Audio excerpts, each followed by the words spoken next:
What's good, y'all? Welcome back to Mega March. I'm Magnus Zero, and today's story involves retelling an event where I went to great lengths to secure a copy of Mega Man X6. Yeah, I'm not joking. Let me explain myself quickly. You see, I've always been a Mega fanatic, as someone in middle school once dubbed me. Anything Mega Man related, I gobble it right up. Any Mega Man game, toy, or any other content, I tried my hardest to have my grubby little hands around it. My earliest Mega memories were with watching my brother play Mega Man 8 and X4 from a distance as a 5 or 6 year old. And when he finally decided to stop being stingy and allowed me to play, I've been in love with it ever since. From there, I was on and off with it for a few years because my only access point to Mega Man 8 and X4 was through my brother, who kept me at arm's length for the majority of the time, to say the least. Eventually, around 4th grade for me, my parents were able to afford buying me my first ever PlayStation Slim console as a Christmas gift. It was a tiny little thing. It was back in the day when the word slim truly lived up to its name with these compact variants. Unlike modern times where PS3 and PS4 Slims still look like their big old original Tonka truck sized counterparts, but just a bit smaller. Anyway, the very first games I had for this new console was, you guessed it, Mega Man related. They got me the recent title at the time, Mega Man X5, along with Mega Man Legends. I remember fondly of having my CRT TV plugged into the top of a kitchen table, enjoying every moment of X5, which is controversial itself today, but I digress.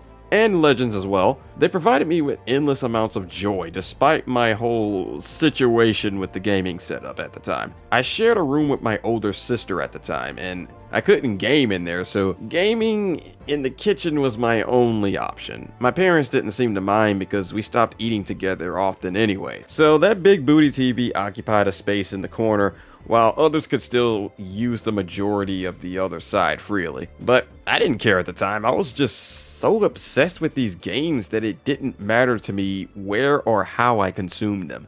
I was eventually blessed to buy my own copies of X4 and Mega Man 8 with allowance money down the line, when they became discounted for the greatest hit versions. So no longer being gated by my brother for those was a heavenly experience. Sometime later, I figured I was all caught up on Mega Man, at least for the PlayStation. I knew about the older classic titles, and while I was exposed to some of them via emulation, they were mostly still out of reach for me until the Anniversary Collection rolled around in 2004, but that's far ahead of today's topic. You see, one night in early 2002, I'd awakened from a nap. It was odd considering I was hardly the type to nap. I must have just exhausted myself really bad that day.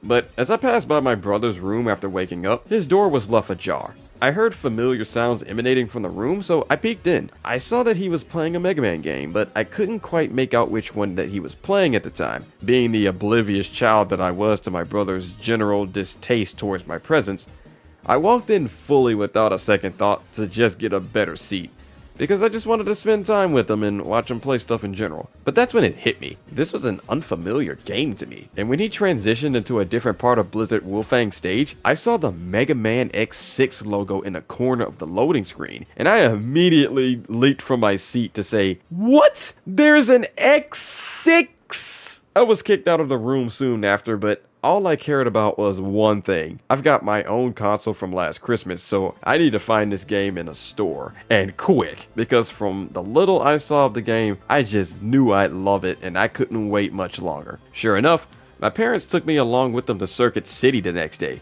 Oh man, I bet I brought back some memories to my old heads hearing this, huh? Haven't heard that name in a long time. It was an electronics store that went out of business a long time ago. I liked to visit it because it also sold video games. My parents were there to buy an appliance or something, but I ran off on my own eventually to go out on the hunt for X6. I'd scan the shelves up and down, looking for the gem within the sea of other great PS1 and PS2 classics. And in the corner of my eye, there it was.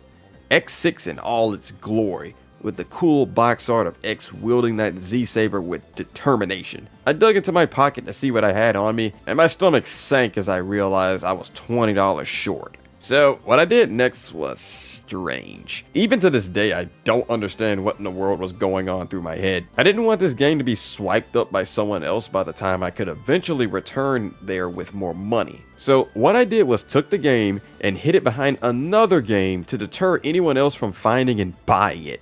Hey, it may have been a weird and not exactly foolproof method, but at least I was good enough to not steal it, okay? I visited a GameStop a few weeks later.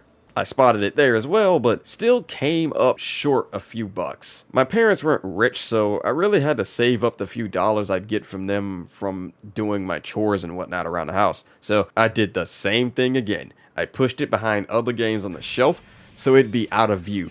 I felt dirty for doing it, but man, I really wanted that game. Unfortunately, I never did get it. My dumb kid brain at the time didn't think about how retail employees would routinely organize the shelves as part of their job, so when I did eventually return to these locations with enough money, X6 was already purchased by someone else, and I never saw it on shelves again after that. I don't know who bought them, but considering Mega Man wasn't that popular in my neck of the woods and still isn't to this day, I'd imagine they just simply didn't restock it, or I was just unlucky, or just didn't think to ask the employees if any copies were in the back. I did eventually play it a few years later when the PS2 X collection released, and my brother also abandoned his copy of X6 years after that, along with his copy of Xenogears for me to salvage. But thinking back on those times really shows how devoted I was to the Blue Bomber. These blue guys with arm cannons were really there for me as I navigated this society as a quiet,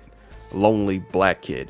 Despite all the bittersweet memories mixed within, I truly miss those simpler times. And hey, when I did eventually play X6, I sure did love it. And playing those as a kid, just having fun with little I had, was still some of the greatest memories. But that about wraps it up for me. Many thanks to Coleman X for giving me this opportunity. You can usually just find me goofing off on my YouTube channel, Magnus0. So if you're interested in high-level Mega Man gameplay, listening to random stories like this one, or just chilling with me and my silly self in my casual live streams, hit me up over there. Have yourselves a fantastic rest of Mega March, and stay chill, y'all.